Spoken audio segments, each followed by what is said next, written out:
No que você baseia a sua experiência com Deus?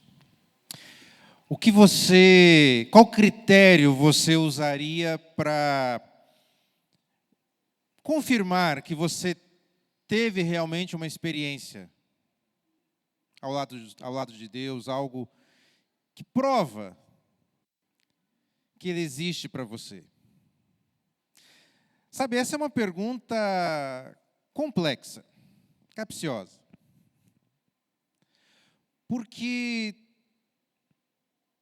se pegarmos uma série de pessoas, vamos imaginar que colocamos 20 pessoas aqui na frente e pedimos para essas 20 pessoas descreverem como é a experiência delas com Deus, como elas classificam o encontro delas com o Senhor, o que foi marcante.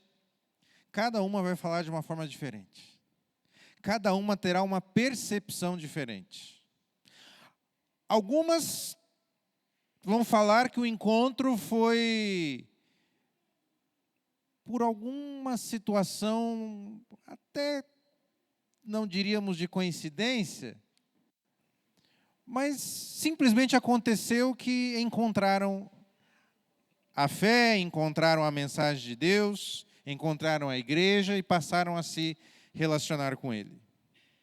Outros vão dizer, não, eu estava numa busca, eu estava buscando na palavra, estava estudando, estava procurando, e então encontrei um caminho que eu acreditei ser o caminho de Deus. Outros dirão que tiveram alguma coisa realmente sobrenatural, um milagre.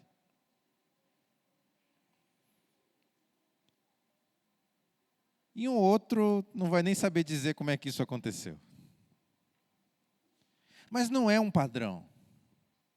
Não é algo assim muito específico.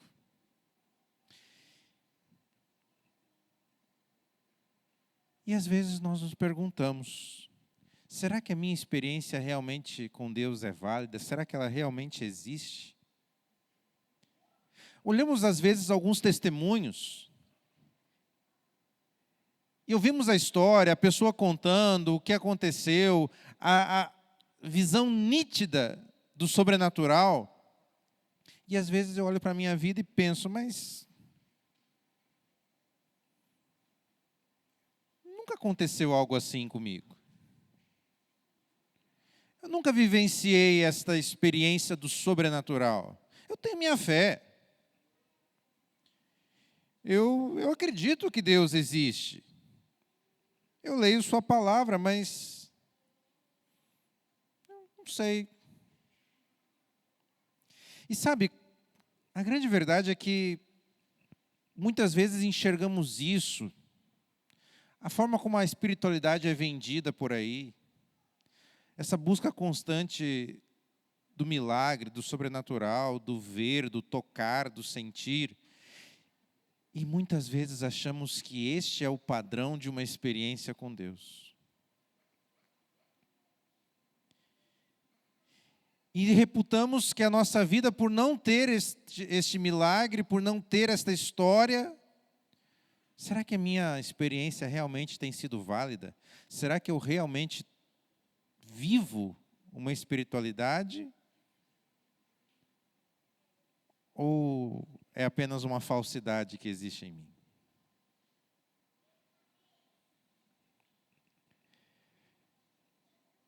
Partindo da história de um milagre,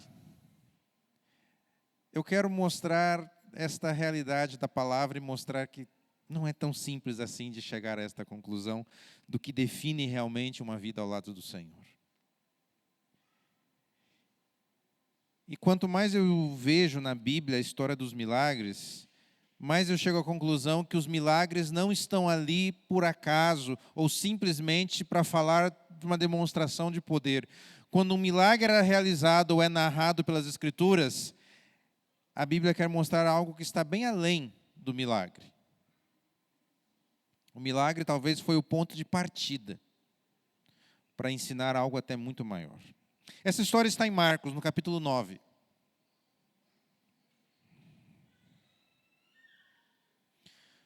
Marcos 9, nós vamos ler a partir do verso 17.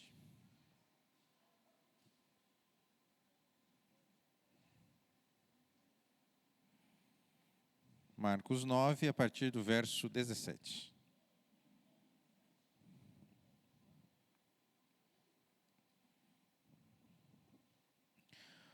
Um homem no meio da multidão respondeu: Mestre, eu te trouxe o meu filho, que está com um espírito que o impede de falar.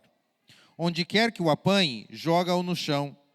Ele espuma pela boca, arranja os dentes e fica rígido. Pedi aos teus discípulos que expulsassem o espírito, mas eles não conseguiram. Respondeu Jesus: Ó geração incrédula, até quando estarei com vocês? Até quando terei que suportá-los? Traga-me o menino. Veja, até aqui por enquanto. Jesus está ante a multidão e da multidão se levanta um homem e ele diz: Mestre, eu trouxe o meu filho e ele desde a infância vem sendo afligido por um espírito demoníaco. O texto diz que o espírito o impedia de falar, fazia com que ele se jogasse pelo chão, rangesse os dentes, espumasse pela boca. Aquela cena clássica, deprimente. E eu fico pensando o quanto aquele pai estava preocupado, o quanto ele já vinha tentando e tentando, buscando e buscando soluções, caminhos. E ele então ouve falar de Cristo, ouve falar das obras de Cristo, ouve falar até que os seus discípulos já estavam fazendo alguns sinais, e ele leva aquele menino até os discípulos de Cristo, esperando que os discípulos pudessem resolver o problema, e os discípulos não conseguem. Ele então fala a Jesus: olha, os teus discípulos não conseguiram. E a primeira resposta de Jesus parece uma resposta impaciente, uma bronca que ele dá nos discípulos. A bronca que ele está dando aqui, esta expressão mais, talvez até irada, não é referente ao pai do menino, tampouco ao menino, mas ele está falando aos discípulos: ó geração incrédula. Em outras palavras, vocês não conseguiram libertá-lo pela falta de fé que há em vocês. Bom, daqui nós já podemos ter um vislumbre do relacionamento com Deus, porque ele é baseado na fé, ele é estruturado na fé. A Bíblia mesmo diz: sem fé é impossível agradar a Deus. A fé é o único meio pelo qual nos conectamos com o divino. A fé é a forma como nos desligamos deste mundo que é baseado no concreto, no visível, no palpável, para alcançar este mundo espiritual que eu não vejo, que eu não toco, que eu não ouço, mas no qual eu coloco as minhas esperanças e expectativas. Por isso que a definição da Bíblia sobre fé é de que ela é a certeza de coisas que se esperam, a convicção daquilo que eu não vejo. O apóstolo Paulo diz: nós olhamos para coisas, olhamos e aguardamos coisas invisíveis, que ainda não aconteceram, mas pela fé temos certeza que acontecerão. A fé é o caminho para este encontro com Deus, para esta jornada com Deus. A fé é o instrumento básico e necessário para uma vida ao lado do Senhor. Sem fé, não dá para se relacionar com Deus. E é natural que quanto mais eu cresça nesse relacionamento com Deus, mais a fé venha a crescer também. É até meio que um paradoxo, mas eu preciso de fé. Deus é o autor da fé, a fé vai crescendo, eu me relaciono com Ele, mais a fé aumenta, quanto mais a fé aumenta, mais eu me relaciono. Mas agora Jesus está diante ali dos discípulos, os discípulos não conseguem executar aquela tarefa e Jesus chama eles de geração incrédula, em um tom bem pesado. Bom, ele termina esta fala aos seus discípulos, ao grupo que o seguia, e ele volta a sua atenção agora ao pai do menino. E a cena continua aqui dizendo. Verso 20. Então eles o trouxeram. Quando o espírito viu Jesus, Imediatamente causou uma convulsão no menino. Este caiu no chão e começou a rolar, espumando pela boca. Jesus perguntou ao pai do menino: há quanto tempo ele está assim? Desde a infância, respondeu ele. Muitas vezes esse espírito o tem lançado no fogo e na água para matá-lo. Mas se podes fazer alguma coisa, tem compaixão de nós e ajuda-nos. Volta aqui para mim, vamos analisar essa história aqui. Desde a infância, aquele homem lidava com o problema espiritual de seu filho. A Bíblia não dá as circunstâncias que levaram a este acontecimento. O porquê daquele menino ser atormentado por um demônio. A gente não sabe isso. O fato é que, ao ter essa expressão desde a infância, mesmo que não tenhamos a idade dele aqui, mas eu imagino que já havia alguns anos que isso vinha acontecendo. E aquele pai, desesperado, vai buscando os seus caminhos. Ele tenta os discípulos de Jesus, e o que era uma esperança se torna uma nova frustração. Esta fala deste homem me mostra que naquele momento em que ele se levanta diante da multidão e fala a Jesus: olha, eu trouxe o menino, teus discípulos não conseguiram. Talvez aquilo ali não era um pedido de ajuda, num primeiro momento, mas era uma reclamação. Olha, eu ouço falar, eu escuto as pessoas dizendo,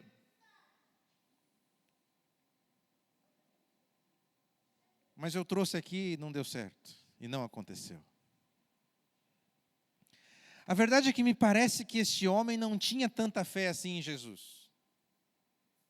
Porque agora, quando ele conversa diretamente e vai contando a história a Cristo, a última fala dele é o seguinte: se tu podes fazer alguma coisa, por favor, faça. Embora seja comum nas histórias desses encontros com Cristo, onde havia um milagre, Jesus perguntar o que eles queriam que fosse feito, Jesus instigar a fé deles, mas aqui eu não vejo uma fala de fé. Eu vejo uma fala de alguém que já não tinha mais tantas esperanças assim, ou talvez nem tinha mais alguma esperança. E ele está diante de Cristo e apenas dizendo: olha, se você pode fazer alguma coisa, já que teus discípulos não conseguiram, mas eu ouço falar, eu já ouvi, por isso eu vim aqui. Se você consegue fazer alguma coisa, por misericórdia, faça. Ajude o meu filho.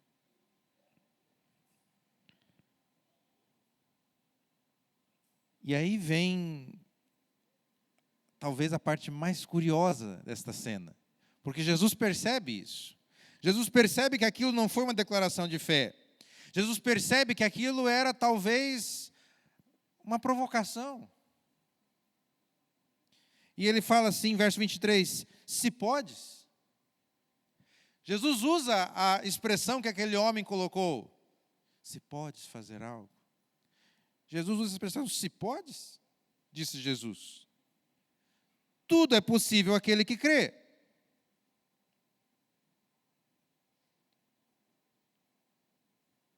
Jesus, mais uma vez, muda o tom. E agora ele coloca, não mais a responsabilidade, vou usar essa expressão, ele não coloca mais nele, mas ele devolve para o pai do menino. Você crê? Apesar de haver criticado a incredulidade dos discípulos, mas agora ele coloca também sobre o pai do menino. Você está me perguntando se eu posso? Tudo é possível ao que crê. Eu creio, mas e você?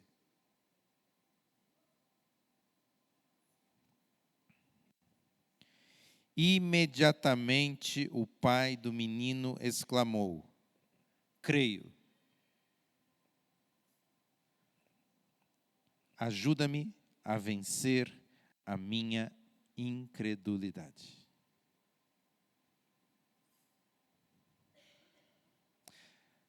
Na verdade, essa frase ela é conflitante. Há um antagonismo aqui. Porque ao mesmo tempo que aquele homem diz assim, Senhor, eu creio que tu podes resolver, eu creio que tu podes curar meu filho, mas eu sou incrédulo. Ajuda-me a vencer a minha incredulidade.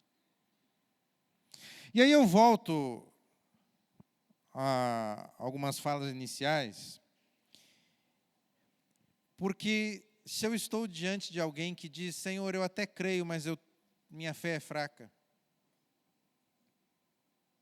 Eu até creio, mas eu tenho N dúvidas. Eu até creio, mas eu sou incrédulo. Aparentemente é alguém que não alcançaria uma graça do Senhor. Porque se a fé é o elemento básico, o firme fundamento daquilo que esperamos, mas aquele homem está mostrando que esse fundamento está fragilizado. Esse fundamento não está firme.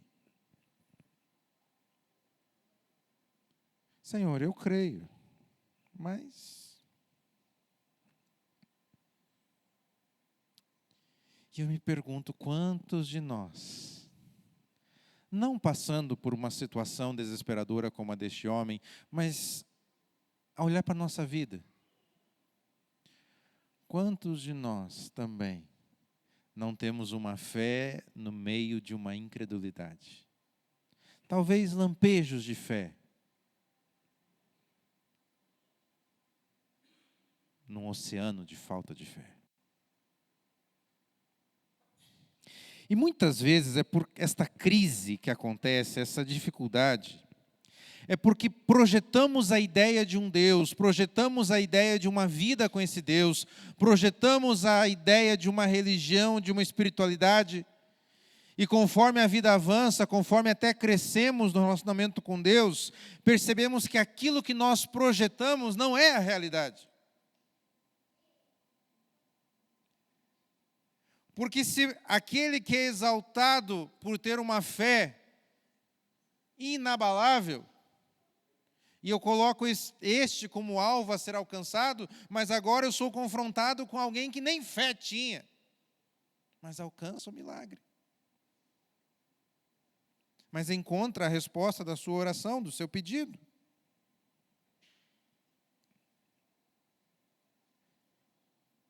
E a verdade é que se você busca Deus sinceramente, e se você tem uma vida verdadeira de oração, de busca na palavra, a conclusão que você vai chegar com o passar dos anos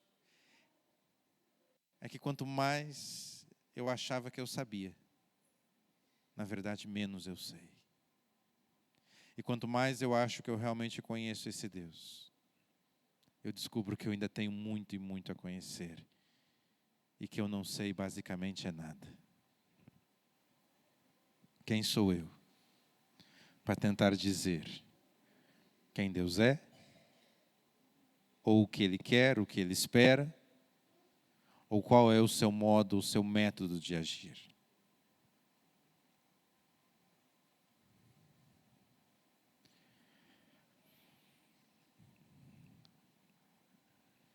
Quem somos nós para nos colocarmos como baluartes de fé e dizer que somos inabaláveis, invencíveis? Na verdade, a fé é justamente a prova da nossa incapacidade. Como eu não tenho como conseguir, porque como eu não tenho forças em mim, como eu não tenho poder em mim, eu preciso da fé para alcançar este poder maior.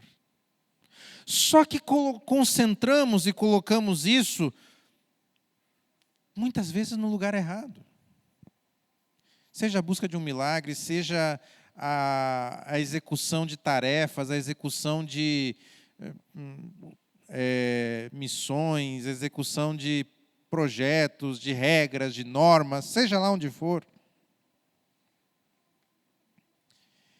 E por isso, muitas vezes, acabamos nos frustrando. Porque o nosso foco não está no lugar certo. Esses dias eu vi um vídeo justamente falando sobre, uma reflexão falando sobre essa questão até da inveja que existe dentro da espiritualidade. Não a inveja de posições, não a inveja de cargos, a inveja de uma experiência com Deus. Como assim? Às vezes eu vou ou na igreja, está tendo um testemunho lá, ou o pastor está falando na pregação, ou seja lá quem está falando, e conta ali da sua jornada, e eu vejo ali, é um milagre atrás do outro, é história, E eu penso, mas por que eu não tenho uma experiência assim também? É óbvio que alguns jamais terão, porque também não buscam, porque são vazios espiritualmente. Mas existem muitos que têm buscado, têm tentado, têm se esforçado para crescer no seu relacionamento com Deus, mas não vem nem sequer um lampejo desse divino.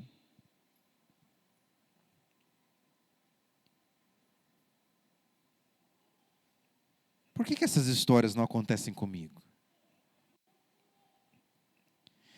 E a primeira coisa que eu gostaria de te dizer é que essas histórias são sempre exceção. São sempre exceção. E você pode olhar a Bíblia, e você verá que essas histórias são exceção.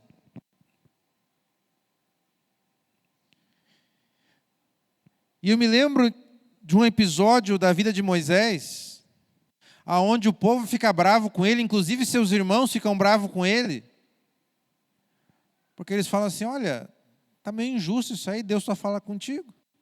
A gente quer ouvir também. Por que só você tem direito de ouvir Deus? Então, sabe, a gente tem a impressão, não, eles estavam lá, viram milagres, viram um monte de coisa. Eles não tinham dúvidas.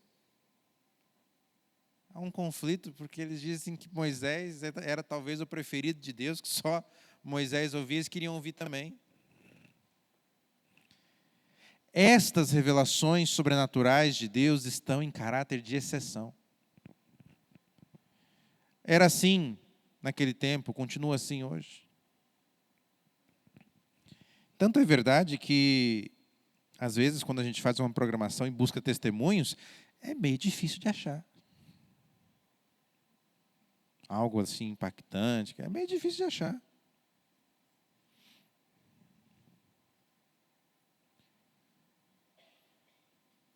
E aí alguns poderiam dizer assim, é porque a igreja não tem vivido. Embora exista uma mornidão espiritual, sim, mas essas histórias são exceções. E aí o segundo argumento é que nós não estamos preparados para isso. E por assim ser, muitos de nós vão atravessar a vida sem ter uma experiência sobrenatural com Deus.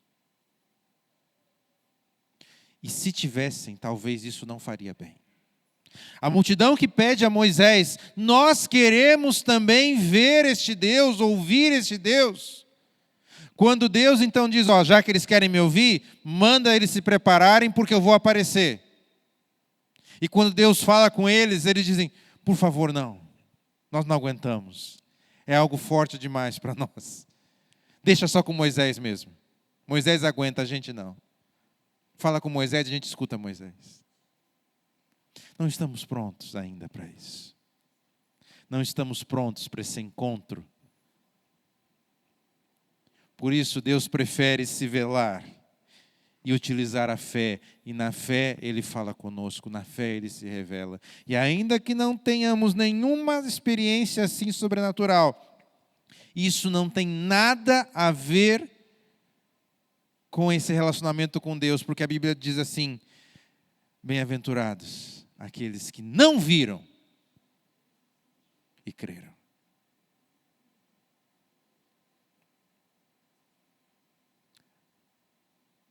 Aquele homem olha para Jesus e diz, Senhor, eu creio, mas me ajuda porque eu tenho uma fé muito pequena. Porque eu tenho muitas dúvidas. Porque na verdade era um homem que não tinha visto nada. Era um homem que não tinha visto nenhum milagre. Ele tinha ouvido nos outros, mas ele não tinha visto. E quando ele tentou, deu errado. Senhor, eu creio, mas me ajuda na minha incredulidade. Muitos, ou todos nós, precisamos admitir, remover o orgulho para admitir a nossa incapacidade. E que é no meio dessas crises de fé que nós lançamos mão da nossa comunhão, do nosso clamor ao Senhor, da oração, da palavra, num chamado desesperado por Deus. Que é nesta loucura da vida, de tantas perguntas e poucas respostas, quase que andando sem olhar aonde estamos pisando, que ainda assim sustentamos esta crença em Deus, ainda que com falhas. Como se estivéssemos caminhando sem saber exatamente se estamos no caminho certo. Sabemos que é por ali, mas será que eu realmente estou? Vem aquela dúvida às vezes, mas eu vou seguir. Eu vou continuar. Eu vou avançar. Nem que eu dê com a porta na cara. Ou com a cara na porta. Mas eu vou seguir nessa jornada. Porque eu quero ver qual é o final dela. Sabe, é muito melhor se em diversos momentos nós admitirmos que somos mais, às vezes, incrédulos do que crentes. Porque é assim que Deus tenha o terreno para Ele realmente atuar.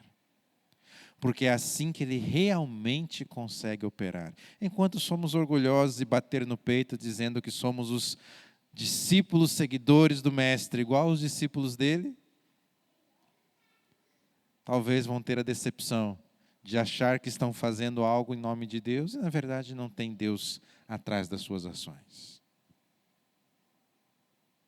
Mas quando aquele homem diz: Senhor, eu sou incrédulo, mas eu quero crer, eu quero acreditar, ajuda-me. E eu acho o interessante desse momento é que ele não diz assim: Senhor, ajuda-me agora com meu filho. O pedido de transformação, de restauração do filho se torna apenas agora um pedido: Senhor, ajuda-me na minha falta de fé. E aí o milagre acontece. Que para ele começou com a recuperação do filho, para a maior parte de nós será simplesmente, e até entre parênteses que eu coloco esse simplesmente, mas será simplesmente uma jornada com Deus, até que não precisemos mais da fé, porque estaremos face a face com Ele. A grande verdade, amigos, é que não importa se vamos acumular ou não histórias sobrenaturais, isso não vai fazer a menor diferença. A única coisa que importa é que naquele dia estejamos de pé diante da face do Senhor Jesus. Por isso, hoje eu apelo a você e a mim. Que nossas orações não sejam para que vejamos milagres, para que tenhamos benesses divinas, mas unicamente: Senhor, me ajuda a crer, até quando fé me faltar. Me ajuda a continuar andando, quando forças faltarem em meus pés. Ajuda-me a continuar quando eu não tiver motivos para talvez continuar. Mesmo que me falte a fé, Senhor, me ajuda a continuar seguindo pela esperança em Cristo Jesus. Que esta seja a nossa oração e a nossa determinação na jornada desta vida, em nome de Jesus. Amém e amém.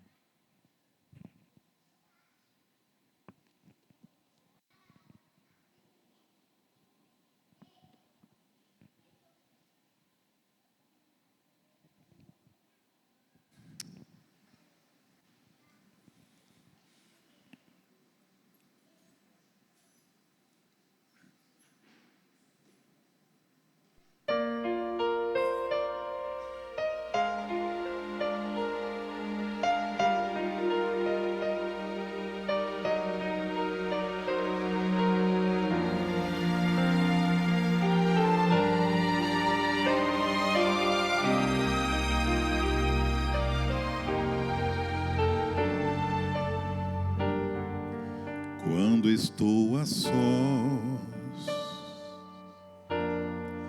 ouço a tua voz, posso até sentir o teu olhar.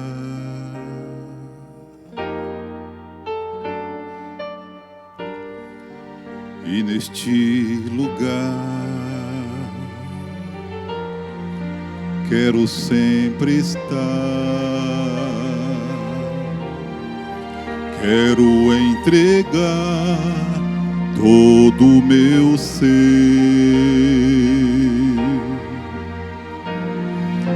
pra sempre teu, pra sempre teu, entrego minha alma, meu ser, agora é pra sempre teu, pra sempre teu, entrego minha alma, meu ser, agora é pra sempre teu.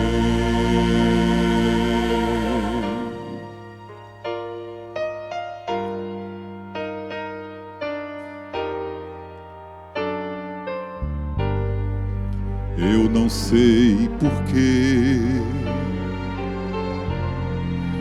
me afastei de ti, mas o teu amor me alcançou.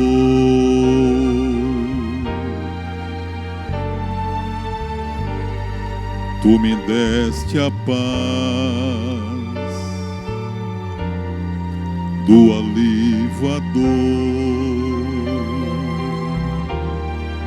e por isso agora eu quero ser pra sempre teu, pra sempre teu, entrego minha alma, meu ser, agora é pra sempre teu, pra sempre teu, entrego minha alma, meu ser, agora é pra sempre teu.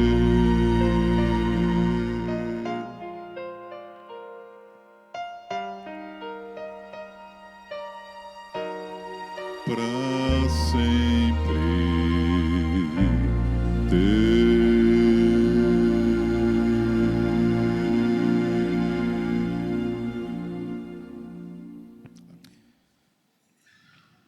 Ajuda-nos, Senhor. A independente de circunstâncias, de situações, de momentos que essa vida nos trouxer, independente de certezas ou de dúvidas, a jamais abandonarmos este caminho. Sustenta essa convicção no invisível, no que aguardamos, no que esperamos. Sustenta essa fé em nosso ser. E que esta fé nos leve até o encontro contigo no dia em que voltardes a este mundo. Em nome do Senhor Jesus. Amém e amém. Que a bênção, a paz e a graça do Senhor Jesus seja com todos vocês. Deus os abençoe.